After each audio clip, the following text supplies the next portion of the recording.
Saving the planet, young people hold the key to be the innovators and agents of change. That's exactly what this STEM competition is all about. So this is called the Our Eco Challenge and empowers young people to take a closer look at biodiversity in their communities. And joining us to continue the conversation this morning is the co-founder of Earth Eco International, Philippe Cousteau, and the 2020, Our Eco Challenge winner, Harper Fortgang. Good morning to you both from California. Nice to have you with us this morning. Good morning. Delighted to be here. Thanks for being with us. Delighted to be here as well. Awesome. So before we dig into the competition here, Philippe, tell us about the global nonprofit Earth Eco International and its mission to help protect the planet. Sure thing, Steve. Well, so I grew up, my grandfather was Jacques Cousteau, the ocean explorer and filmmaker. And, he traveled around the world, opened the world's eyes to the ocean, and certainly mine. And towards the end of his life, he was very focused on education and recognizing that we have to invest in education in order to build a society that cares about these types of issues. So coming out of college, a little over 15 years ago, I founded Earth Eco International. We've become a leading ocean education and youth leadership organization working in 146 countries with over 2 million young people. And 4 years ago, we launched the Our Eco Challenge, which is a national STEM competition for 13 to 16-year-olds to engage in solving biodiversity and environmental problems in their communities. We're launching the 2024 competition now, and it's open through April 26th to submit ideas. And that's what we're here to talk about. And we have the amazing Harper Fortgang, who was the winner of the inaugural year of Our Eco, to talk a little about what she's done. But it's really about tapping into young people's innate optimism, innovation, imagination. Young people want to solve problems. They want to get engaged. It's a great way to do that. And that's what the Our Eco Challenge is all about. And Philippe, before we speak to Harper, I have one more question for you. The Our Eco Challenge, how does it help to empower young people to achieve these goals? And also, can you give some examples of some of these biodiversity problems? Yeah, so Tyrah, we've lost half the world's biodiversity in the last 40 years, pretty staggering. And of course, biodiversity is the diversity of living things in our communities, the plants, the animals, all the different things, frankly, that we are a part of and that we rely on for our food, for, systems for clean water, et cetera. And as it declines, it threatens all of us. And so what we recognize at Earth Eco is that young people are often overlooked. They have tremendous power to engage and solve problems in their communities and become lifelong change agents. There's a lot of anxiety. We read about it in the press all the time about young people, how they're not getting outdoors. They feel powerless and helpless.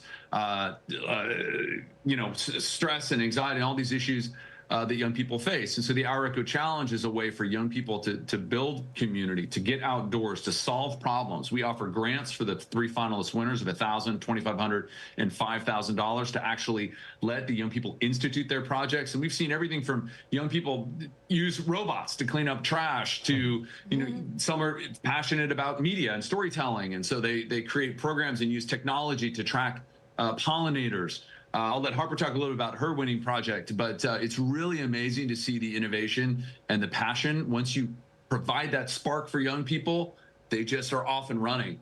And it's the best way to help combat this anxiety that exists in this, in the world today, is actually giving them the tools to do something about it. And obviously, a lot of really cool work is being done with this Our Eco Challenge. And Harper, you're one of the 2020 winners of the competition. Talk with us about your project and, the inspiration behind it too.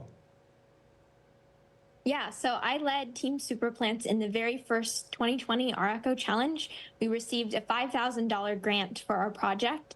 And over the past 4 years, it's grown into Project Superplants, an entirely youth-led organization that educates, mobilizes, and inspires students to reduce CO2 emissions.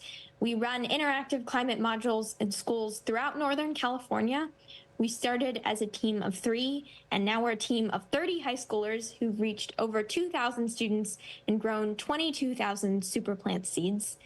The inspiration for this project started in middle school. I've always loved science, whether experimenting with banana biofuel or growing my own algae.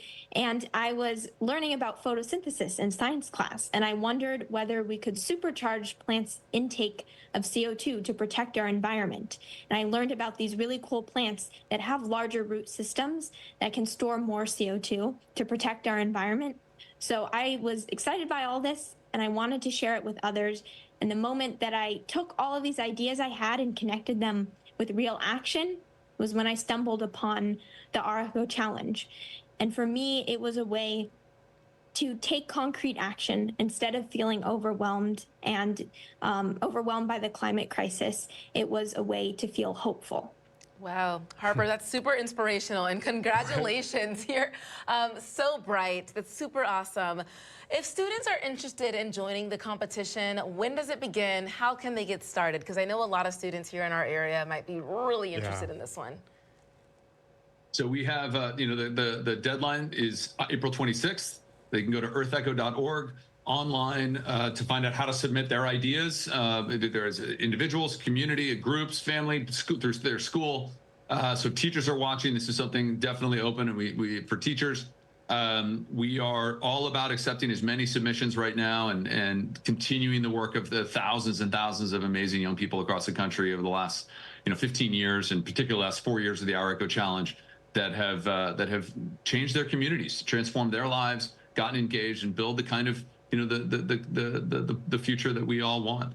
Harper, I have to ask, how old are you? I am 16, but I started this project 4 years ago. No way. I have to say your initiative is very impressive. So well done on all the work that you've done over these past couple of years. Just incredible. So congrats to you. Thank you. Yeah, we've really seen that youth have a unique power to mobilize other youth. When we step in front of a classroom of younger students, they really listen to us and respect us, and they can see themselves in our shoes in the near future. Wow. Incredible. Good message. Yeah. Yeah, youth have the power to change the world. Change the world. That's Absolutely. Right. That's right. And Philippe, you look so proud. I was looking at you while Harper was speaking, and I love it. Yeah. I see all sorts I travel all over the world. I see a lot of problems out there. It dominates the headlines, but when you see what these young people do, it's so inspiring. I'm telling you, that next generation, they're making some waves for sure. Thank you both very much for joining us from California this morning. Nice to chat with you. A pleasure. Thanks for having us. All right, if you want more information on Our Echo Challenge and want to sign up for that competition, we made it easy for you. Just grab your cell phone, scan that QR code that's just popping up on the corner of your screen. That will take you directly to komonews.com/hotlinks, and from there you'll find a link to that pretty incredible competition. 12 years old starting all that, and has accomplished all of that work just in 4 years.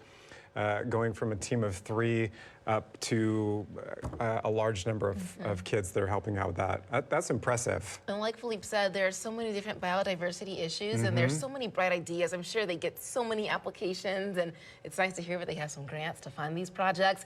One of the examples he brought up was that a student pitched a robot that would help clean up trash. I wasn't even thinking about that stuff when I was a teen, but that is just awesome. And I'm also thinking about all the beautiful natural resources that we have around here, and all the concerns that people have about preserving that, and no doubt some of those projects are going to make a difference here in the Pacific Northwest.